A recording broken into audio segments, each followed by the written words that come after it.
Hey everybody, David here, and today I wanted to do a new how to watch video.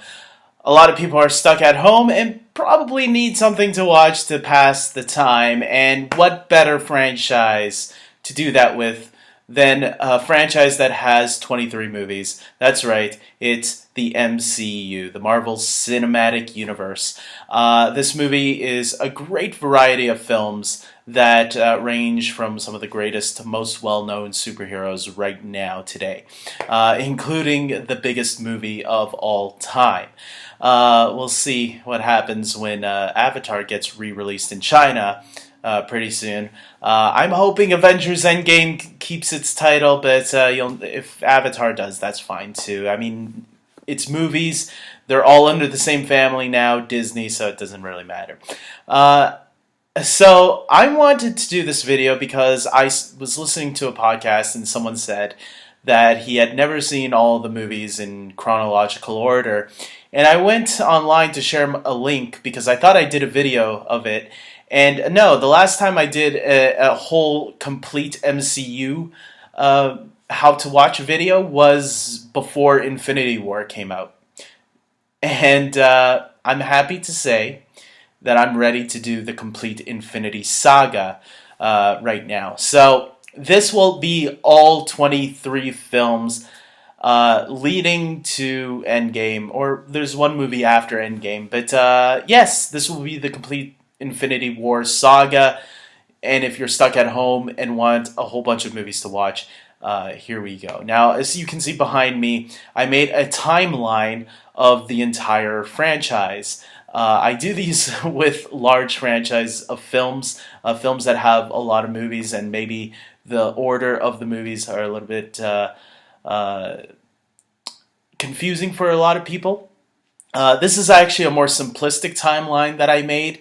I actually do have a more complicated one where it includes the flashbacks and all that, and the pictures are different. This one I just used the posters to show where the movies are.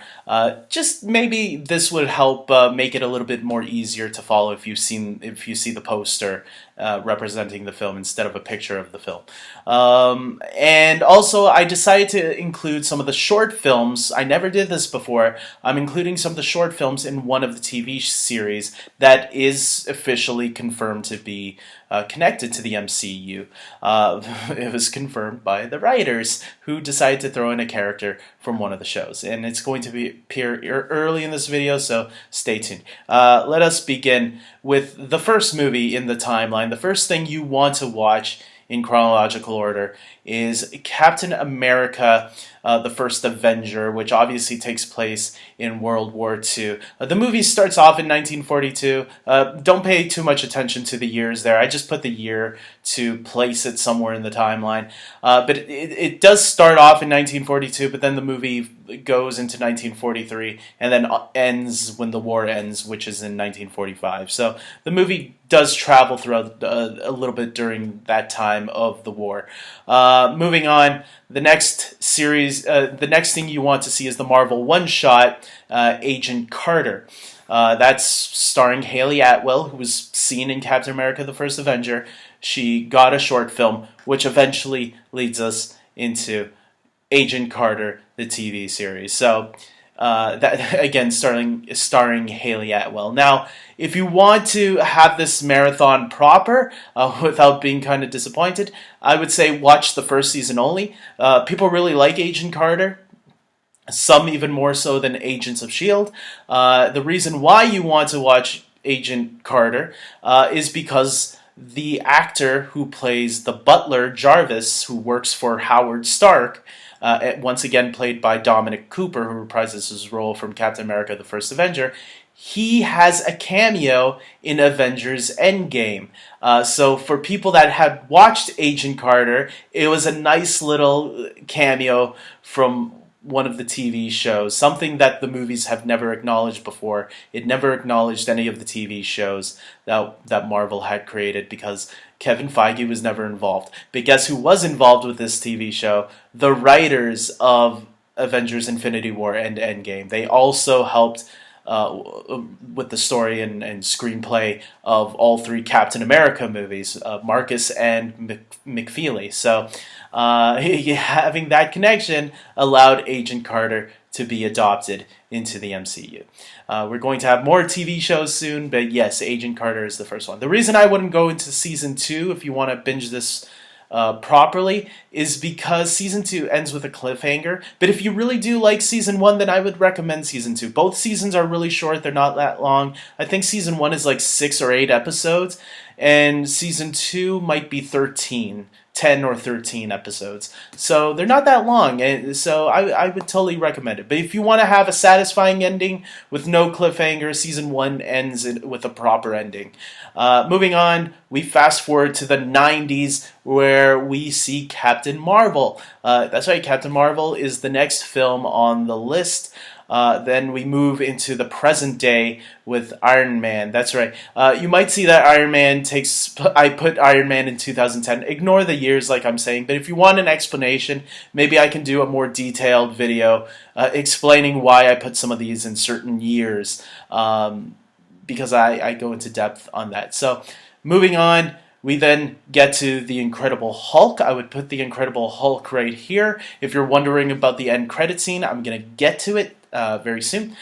We then move on to Iron Man 2, which roughly takes place close to the events of the Incredible Hulk.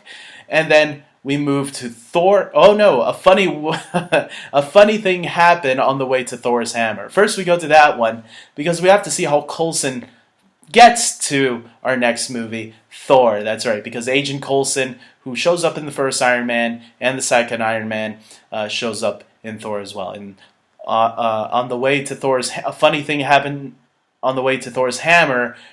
It shows a little trouble that Coulson got into. So after Thor, we then go into the Consultant. That ties up the little ending that you see at the Incredible Hulk.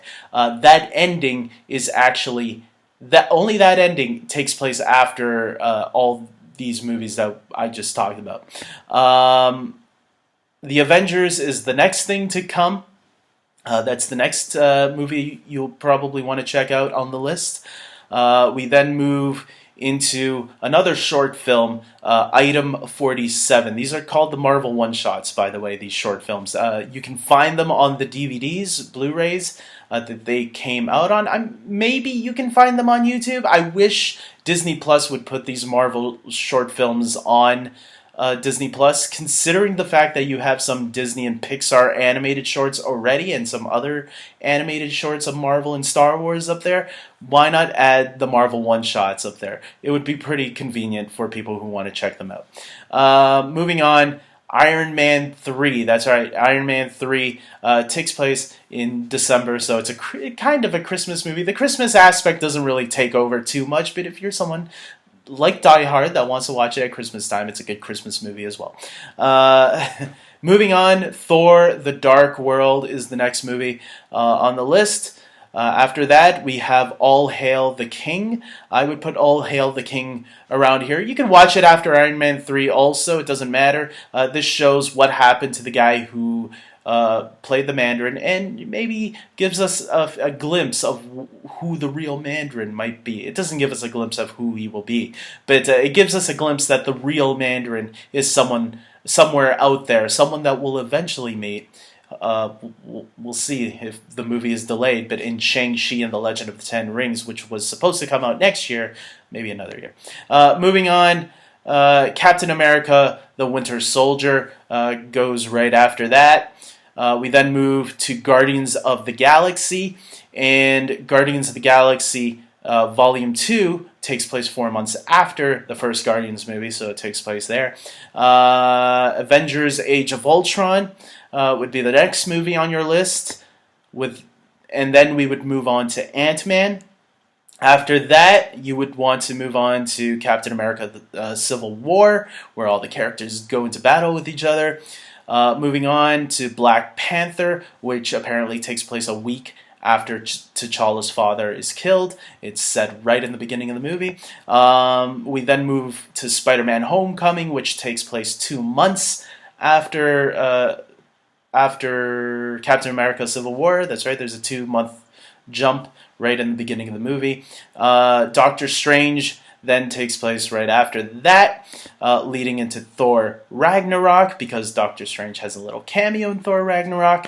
We then go into Ant-Man and the Wasp, which leads us, literally, if you watch the end credit scene of that movie, right into Avengers Infinity War. Remember, it's very important to watch all these end credit scenes. Some end credit scenes, you're going to have to think of them as a tease of at what's to come. Like in Captain Marvel, her little tease at the end, her little end credit scene, think of it more as a tease at where you could see her next. If you're really nerdy like me, that's how you have to look at it. We then go into 2023 with Avengers Endgame, closing the door on the Infinity War saga. And then finally, Spider-Man Far From Home is the epilogue of the Infinity War saga, giving us a little closure to what happens to Iron Man in Endgame. So with that being said, guys, I hope this video helped you. Hopefully you have fun doing this marathon. I always have fun doing marathons for the MCU. I'm not having one currently because I decided to do a DCU marathon. I love DC and Marvel, so I'm no bias here on this channel. That's why if you subscribe to my channel and support me, because I can always use support from anybody that cares about what I have to say and think. So with that being said, until next time, everybody, take care.